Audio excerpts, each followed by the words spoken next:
Welcome back to the Black Hour, where we tell the kind of stories that keep you awake long after they end. Tonight's story is called My Late Husband Still Uses Our Landline. It's about a widow who picks up a phone that should have been silent for years and hears her husband's voice on the other end. Before we begin, tell me in the comments, where are you listening from tonight? I always love seeing how far these stories travel.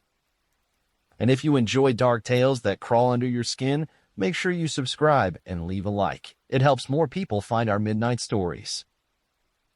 Now, turn off the lights. Because this call came from a place that shouldn't exist. If you clicked because you saw he called at 2:17 a.m., you're in the right place. Because that's when Ellen's phone rang, 3 years after her husband was buried. It started on a Thursday night that didn't feel right. The kind of night where the house seemed to hold its breath. No wind, no cars, not even the sound of crickets. Ellen sat alone in her kitchen, working on a crossword, the same way she did most nights. She was 71, and she and Roger had built this home together almost 50 years ago. He used to say, when the power's out, that old landline will still work. He was right. Because 3 years after his death, that phone rang. The sound was sharp and out of place, like something old waking up. She lifted the receiver. Static crackled faintly, and then, "Ellie?" Roger's voice. The same tone, the same warmth, the same rasp she'd heard 1,000 times. He said, "You left the basement door open." She froze, because she had. He chuckled softly. "You'll let the cold in, Ellie." And then the line went dead. For a long time, she just stood there staring at the wall. She told herself it was nothing, but deep down she knew the house wasn't quiet anymore. It was listening. The next morning, Ellen went down to the basement. That's when she saw them, muddy footprints leading from the door to the washing machine, then stopping cold. Size 12. Roger's boots had been a 12. She didn't call the police. She couldn't. Because somehow it didn't feel dangerous. It felt familiar. When her daughter visited that afternoon, Ellen tried to explain. Her daughter smiled gently. "Mom, maybe someone broke in." But the door had been locked from the inside. That was the first night Ellen stopped feeling alone and started feeling observed. The next night, she sat watching the clock. 2:10. 2:12. 2:15. Then 2:17. The phone rang again. She picked up. "Roger?" He sounded weaker this time. "Ellie, don't go near the shed." Then the line cut. Ellen hadn't thought about that shed in years.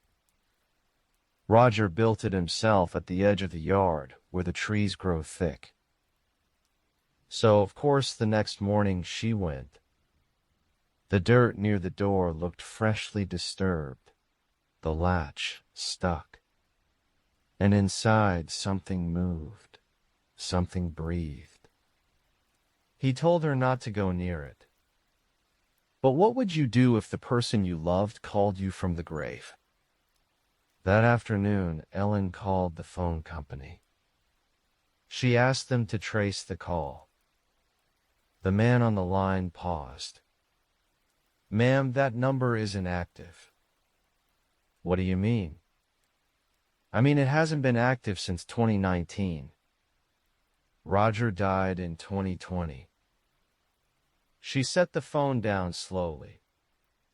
If the line was dead, who was calling her?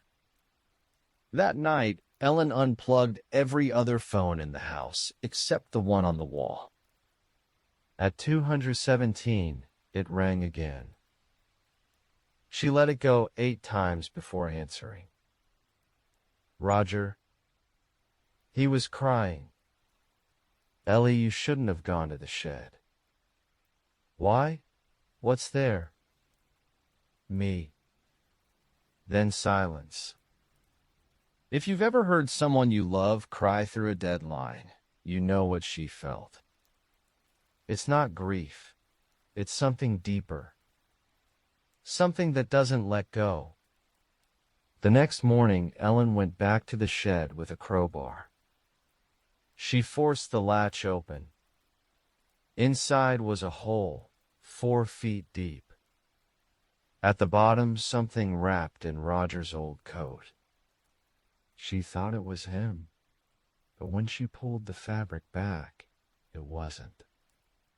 It was a woman. Her name was Lorraine Pike. Missing since 1986. Roger's coat was wrapped around her. His watch was buried with her. The police never told Ellen how or why. And she began to wonder how long Roger had been keeping secrets from the grave. 3 years passed. No calls, no voices, just silence. Until last week.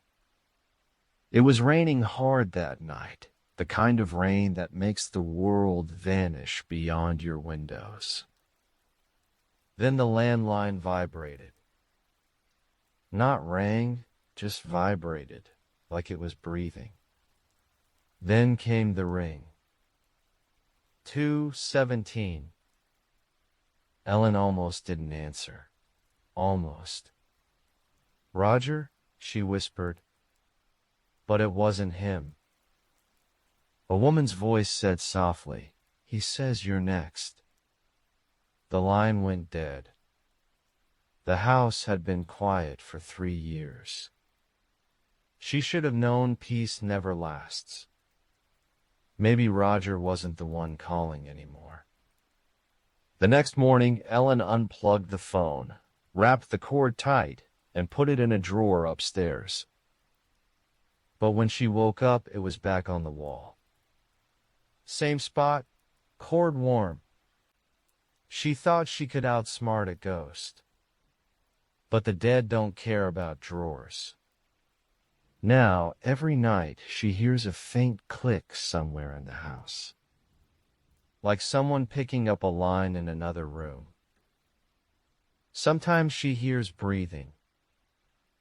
Sometimes her name. It's 2:16 now. If it rings again, she'll answer. Because after all these years, what's left to fear? He built this house for them. Maybe he just wants her home again. And if she doesn't pick up, maybe he'll come get her himself. If you're still here, you made it through the black hour. What would you have done if that phone rang at 217 in the morning? Tell me in the comments. I read every single one while working on the next story. And if you haven't already, subscribe, like, and ring the bell so you don't miss what's waiting in tomorrow's dark. Until then, keep your phone close. You never know who might call.